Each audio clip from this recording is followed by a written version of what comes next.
You won't believe what's about to unfold in this courtroom. Jasmine Crockett, a seasoned attorney with a history of making her opponents uneasy, steps in with a composed yet authoritative demeanor. Before serving as a congresswoman, she spent years in intense legal battles, defending the underrepresented and challenging systemic wrongs in Texas. But today, she faces something far greater: a high-stakes corruption case with the potential to shake Dallas's elite. Before we dive into this gripping story, let us know where you're watching from, and make sure to subscribe so you don't miss upcoming cases.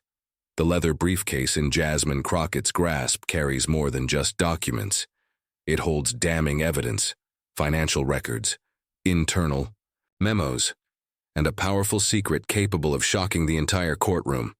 This is no routine case. A prominent real estate mogul is accused of siphoning off public funds, and Jasmine has been appointed as the lead prosecutor to expose the truth.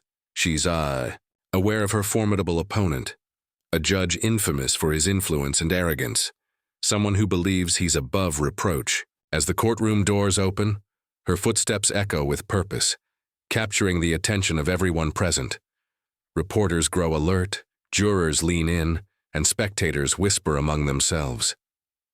Jasmine places her briefcase on the prosecution's desk and opens it with a sharp, deliberate motion. The room quiets instantly. A side door creaks open.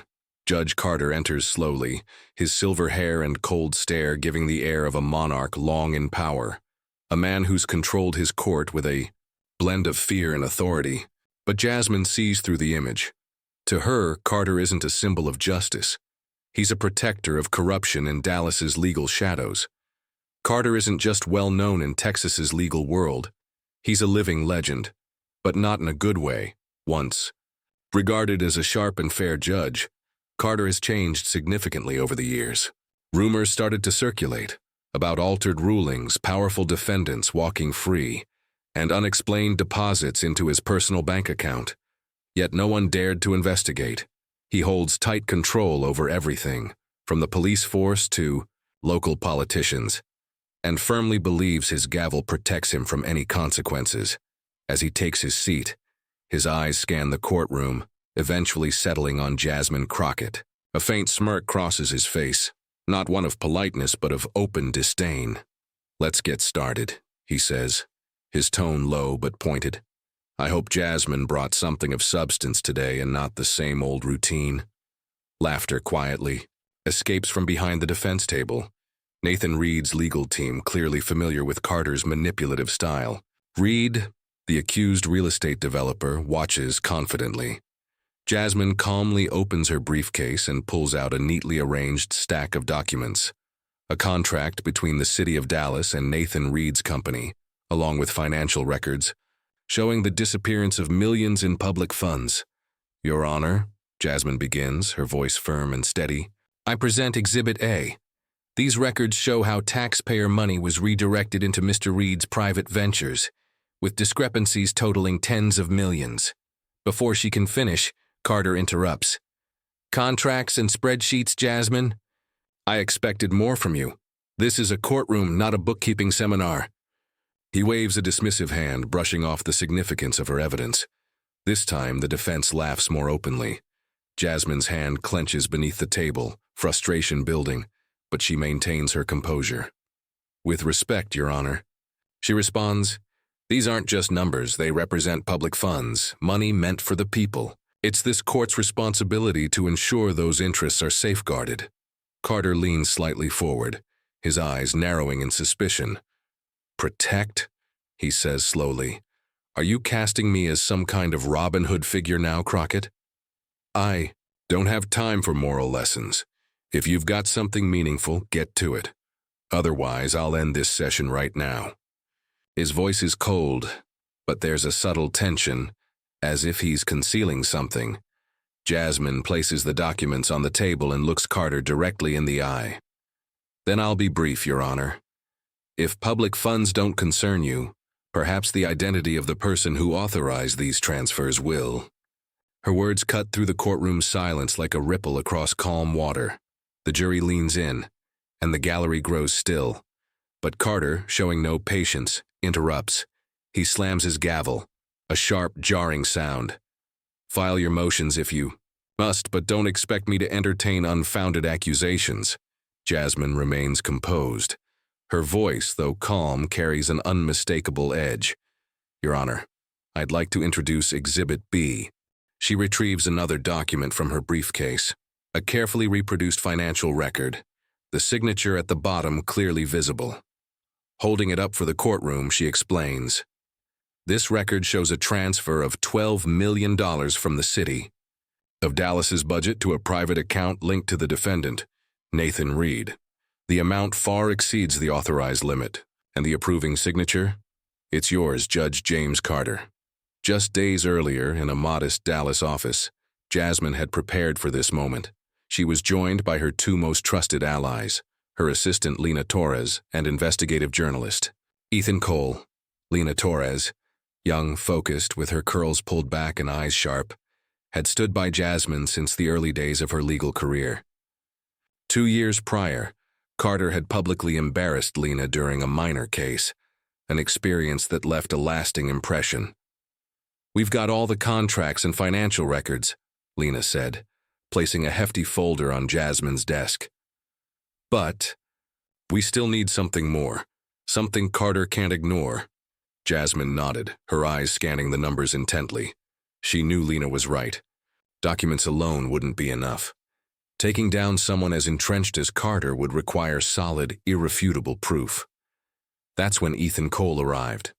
Ethan, an investigative journalist with a slightly unkempt appearance, wrinkled shirt, glasses slipping down his nose, brought exactly what Jasmine needed. "Got this from an anonymous source," he said, placing a small USB drive on the table. On it was a damning recording, Carter's voice clearly instructing someone to conceal evidence in the Reed case. Jasmine raised an eyebrow as she plugged the drive into her laptop. After a moment of static, Carter's unmistakable voice emerged. "Handle." "I don't care how. Just make sure she can't access the records."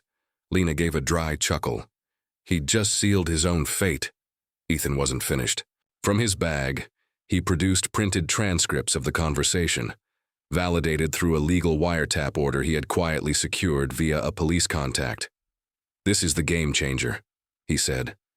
"Play it at the right time, and Carter has no defense." Jasmine took the documents, flipping through them. The weight she felt turned into determination. The risks were high, threats, intimidation, even retaliation, but she knew she had no other option. But the sense of momentum didn't last. Later that night, working alone in her office while reviewing evidence, a loud crash shattered the quiet. Glass broke in the adjacent room. Jasmine froze, heart pounding. She quickly shut off her desk lamp, plunging the space into darkness. Silently, she crept to the door and looked through a narrow gap. Two shadowy figures moved inside, rummaging through drawers and overturning filing cabinets. "Find the USB," one of them whispered in a raspy voice. "Reed says it's worth a fortune." Jasmine's grip tightened, sweat gathering on her brow. She had expected this. Nathan Reed and Judge Carter wouldn't sit back quietly. Fortunately, she hadn't stored the USB there. It was hidden somewhere safe.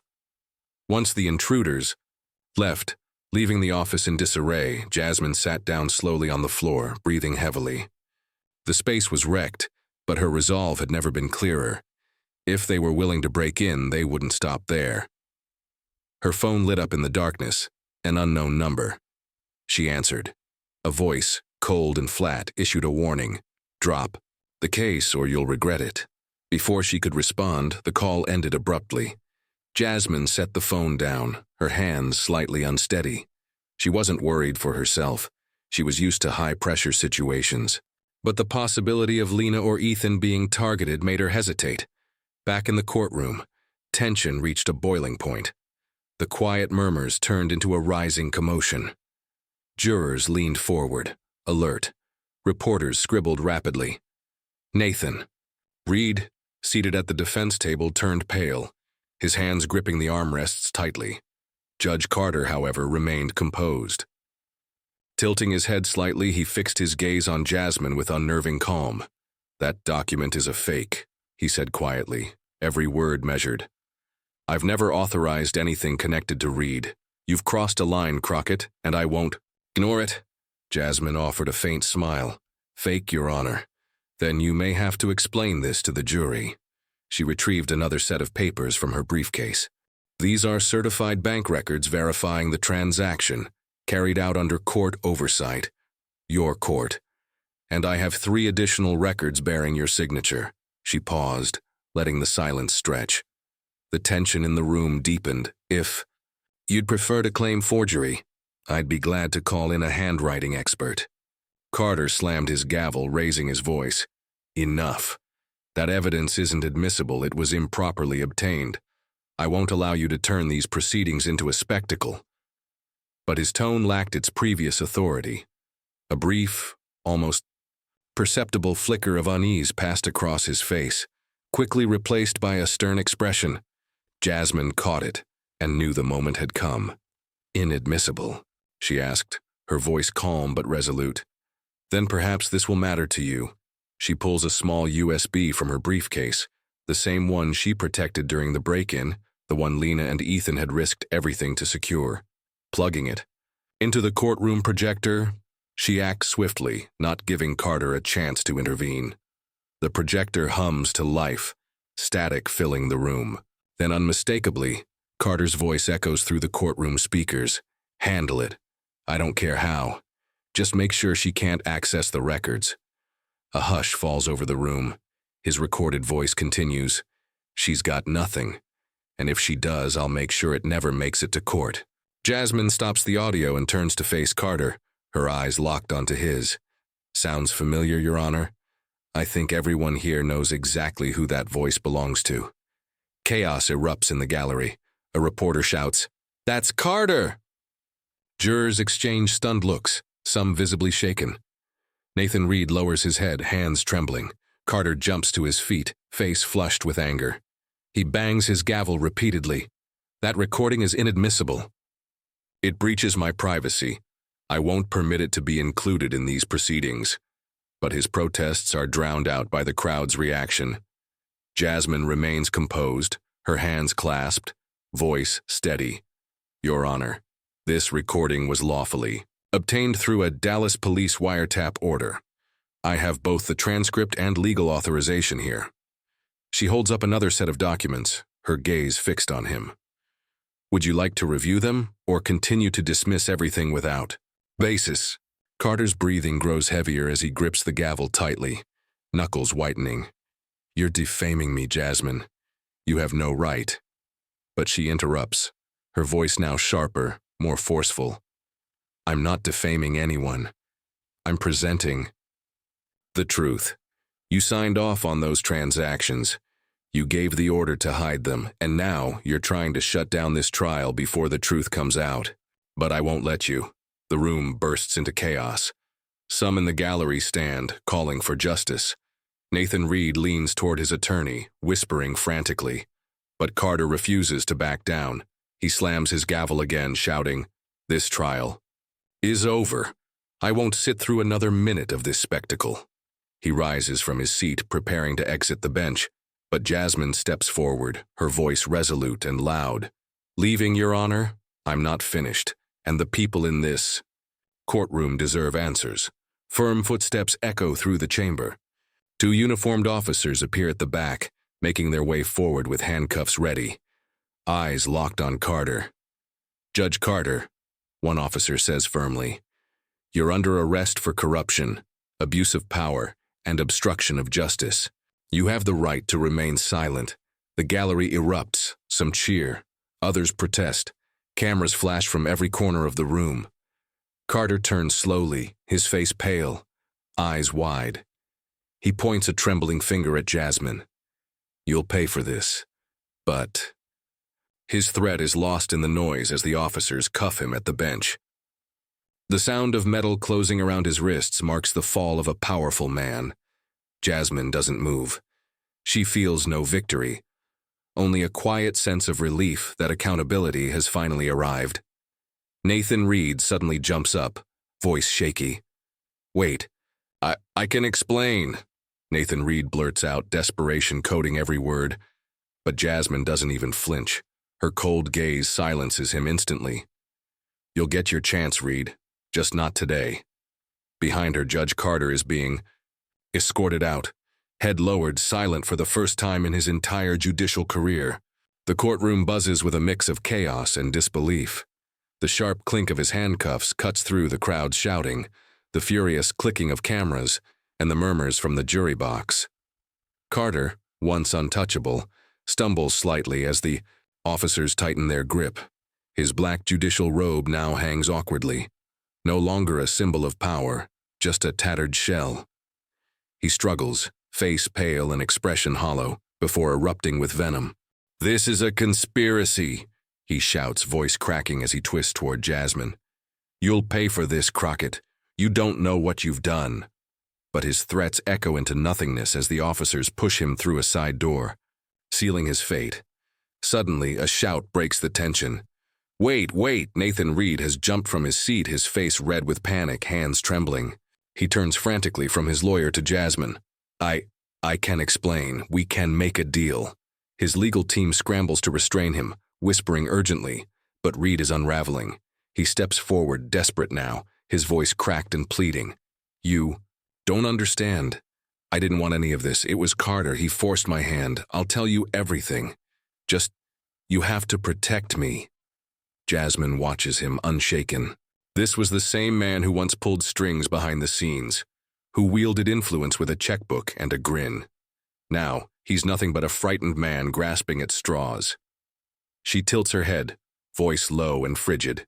"You want to talk? Then start talking. But don't expect immunity while you're still hiding the truth." Reed stares at her, stunned into silence. Then, like something inside him snaps, he collapses back into his chair, burying his face in his hands. His attorney rushes to him, attempting damage control, but the courtroom has already seen enough. Nathan Reed has fallen, just like Carter. As the officers disappear with the disgraced judge, a strange silence settles over the room. It's not peace, it's the aftershock of something seismic. A court clerk steps up awkwardly, voice small compared to what just transpired. This trial is adjourned until a replacement judge is assigned. But no one's listening. The formality means nothing now. Reporters race for the exits, already calling in breaking headlines. Judge Carter was arrested mid-trial. Jasmine Crockett uncovers corruption. In the gallery, applause breaks out. Cheers even. Someone yells, "Justice for Dallas!" The jurors remain in place, stunned, their eyes locked on Jasmine like they've just witnessed the hero of a story step out of the pages. She moves with quiet precision, calmly collecting her documents, her demeanor composed. But inside, her thoughts race. The image of Ethan's USB, the fear after the break-in, the pressure, the risk. Justice had come at a cost, and the real work was just beginning. All the threats, all the close calls, it had all led to this moment. Jasmine remembers Carter's voice on that damning recording. "I'll make sure it never reaches a courtroom." He was wrong. It had reached the courtroom, and now he was the one behind bars. A young reporter shoves his way through the swirling crowd inside the courthouse, microphone extended toward her. "Miss Jasmine, how does it feel to take down Judge Carter?" "Did you expect this outcome?" She looks at him briefly, just a second, and replies coldly, "I'm not here to feel, I'm here to do my job." The reporter stammers, caught off guard, but Jasmine's already turning away, vanishing behind the lawyer's door without another word. Outside, the Dallas heat slams into her like a wall. The sun is merciless, baking the stone steps of the courthouse. Jasmine stops for a moment in the corridor, inhaling deeply, adrenaline still pulsing through her veins. At the far end of the hall, Lena Torres and Ethan Cole wait, nervous and proud. "You did it," Lena breathes, her voice crackling with energy. "I've never seen anyone cuffed while still on the bench." Ethan adjusts his glasses, a sly smirk playing on his lips. "This'll dominate the front page. But are you okay? Carter's the type who doesn't forget." Jasmine nods slowly, her expression unreadable. "He's out of moves, but Reed..." She trails off, remembering Nathan Reed's trembling plea for protection. There was more he hadn't said, and if she was going to dismantle this entire operation, she'd need to drag every secret out of him. We need to get ready for the next step, she says finally. Carter was just one piece. There are more, Lena frowns. You think Reed will talk after that meltdown? Jasmine meets her eyes, steady, unblinking. He doesn't need courage. He just needs a reason to survive. I'll make sure he sees cooperation as his only way out. Ethan pulls out a worn notebook, flipping to a fresh page. I've got contacts in the department. If Reed opens up, we can start tracing the network Carter was covering for. But Jasmine, be careful. They won't go quietly. Then the crowd outside hits her senses like a wave. Dozens of people gather on the courthouse steps, shouting, chanting, phones raised high. Justice for Dallas. Jasmine Crockett for DA. The media swarms. Microphones thrust forward. Flashes. Erupting like fireworks. But Jasmine doesn't pause. She walks through the noise without flinching, her focus locked ahead. Hours later, the story dominates every outlet. Texas newspapers run screaming headlines. Judge Carter arrested mid-trial. Jasmine Crockett uncovers massive corruption ring. TV news replays Carter's arrest on a loop. Pundits buzz with excitement. A historic day in Dallas, they say. A giant falls at the hands of a relentless prosecutor. On social media, #surge. Justice for Dallas trends globally. Praise for Jasmine pours in, but so do the warnings. Beneath, the flood of admiration, dark whispers snake through the comment threads. She's in danger now. Carter's just the tip. That evening, Jasmine sits beneath the harsh lights of a local TV studio. The host, a woman with a flawless smile and perfectly folded hands, leans forward across the desk. Miss Jasmine, she begins, you did what many thought was impossible, bringing down Judge Carter, and in open court no less. How do you feel right now? Jasmine looks directly into the camera, her voice calm, unwavering. I'm not here to feel anything. I'm here to ensure the law is upheld.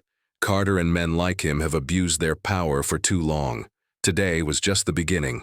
The host falters, clearly thrown by Jasmine's sharp brevity. But she pushes again. Do you see yourself as a hero? Jasmine doesn't blink. She shakes her head slowly. There are no heroes in courtrooms, only justice, or nothing. Meanwhile, in a holding cell just outside Dallas, Nathan Reed sits, slumped in an interrogation room. A single bulb flickers overhead. He's cuffed to a cold metal table, eyes red, his once confident face hollow after hours in custody. Two investigators sit across from him. One scribbles with a pen, the other types steadily on a laptop. I'll tell you everything, Reed mutters, voice trembling. But I want protection. Carter wasn't acting alone. There are others, bigger names. One investigator raises an eyebrow. Names? Reed looks around, paranoid, as if someone might be watching from the shadows. No deal, no talk. The typing investigator leans back, unfazed. Reed may be broken, but he's still playing the game. News of Reed's willingness to flip spreads fast. Outside the courthouse, Ethan Cole flicks away a cigarette and dials Jasmine as she exits the TV studio. Have you heard yet? He asks, Reed singing like a bird. If he keeps going, we might be able to expose the entire network. Politicians, businessmen, judges. He pauses. But be careful. These people don't sit still. Inside her car, Jasmine stares out at the night. The city lights blur in the windshield. I know, she says quietly. Carter was a big fish, but not the biggest. We have to get Reed talking before someone shuts him up. Ethan exhales into the phone. I'll keep digging. You should rest. You just ran a damn marathon. But she doesn't respond right away. Rest isn't part of the plan. Later, in her apartment, the glow of a desk lamp spills over files and papers. The TV mutters in the background. Reporters analyzing every angle. Protesters gathering at City Hall with signs reading, "Reform now" and "End the corruption." Jasmine stands by the window, watching the streets below. Dallas is changing, but change always comes with a price. Her phone buzzes, a new text, no name, no number. This is just the start. You won't live to see the end. Jasmine stares at the message, her jaw tightening. She's had threats before, plenty of them, ever since the office break-in. But this one feels different. It's not just a warning. It's a promise. She turns off the phone, sets it gently on the table, and whispers, almost to herself, "Try me." The next morning, Lena Torres shows up at Jasmine's door with coffee, a sandwich, and a stack of newspapers. "You're on every front page," she says, trying to sound upbeat, but her eyes are heavy with concern. Reed talking is great, but what if it's misdirection? What if he's a decoy? Jasmine takes the coffee, sips slowly, her gaze distant. Maybe, but even a decoy points somewhere. Carter and Reed were just the face of something much deeper. Lena nods, but her worry lingers. So what's the next move? Jasmine walks to her desk and flips open her briefcase. Inside, fresh documents, her own notes written in the hours after court, right after Reed's desperate plea. She lays them out methodically like puzzle pieces on the table. "We start with what Reed gave us," she says, her voice cool, controlled. "He mentioned others. We find out who they are, and then we take them down one by one. I want names, and I want them on the prosecution table." Lena offers a faint smile. "You never stop, do you?" Jasmine meets her gaze, unwavering. "Not while justice is still unfinished." Lena sits silently for a beat, studying her. "You don't have to do it alone. That was a huge win. But I'm worried about you. Carter's gone. Reed's cracked. But the others, they're still out there. So what now?" Jasmine eyes the sandwich but doesn't touch it. A soft sigh escapes. "I can't stop, Lena. Not when Reed's still hiding something. Not when Carter's allies are roaming free. I've come too far to quit." Lena tilts her head, concern deepening. "But what's the cost, Jas? You've given up everything, your family, your health." Jasmine looks down at her hands, then back up, resolve in her voice. "If I stop, now everything I've sacrificed means nothing. I don't regret it, Lena. Sometimes I wonder if it's all worth it." Lena doesn't answer right away. Instead, she stands and rests a hand on Jasmine's shoulder, voice soft but certain. "It is, to me, to Dallas, to everyone who believes in you. But you have to live to see the end of this." Jasmine nods, the warmth of Lena's words sinking in. She knows she's right. She can't stop, not just for justice, but for Lena, for Ethan, and for herself. After Lena leaves, the quiet in Jasmine's apartment returns. She stands by the window once more, watching Dallas rest beneath the weight of the night. The traffic below hums faintly, calm after the storm, but her mind refuses to quiet. The phone rings, cutting through the silence. Jasmine turns and answers. Ethan's voice is raspy, worn. "Jazz, I just heard from a contact. Reed's ready to talk, not tomorrow, tonight. He's mentioning another case, bigger than Carter, tied to city council. You in?" Jasmine glances at the clock, almost midnight. "I'll be there," she replies. "Send the address. We can't risk him being silenced." Ethan hesitates. "You sure? You've been through hell tonight. I can handle this." But she cuts him off. "No, Ethan, I need to hear it myself. If Reed's telling the truth, we'll finally have the leverage to go all the way." He exhales. "All right, I'm sending it. But be careful. They're watching you." Jasmine hangs up. His warning isn't new. It's become background noise since the break-in and the threats. Still, it sticks. She moves to her desk, eyes landing on the last line of her notes. Carter didn't act alone. She underlines it, hand firm. Reed isn't just a witness. He's the door to the entire shadow network behind this. She grabs her coat, checks her briefcase, and heads to the door. Before leaving, she stops at the mirror.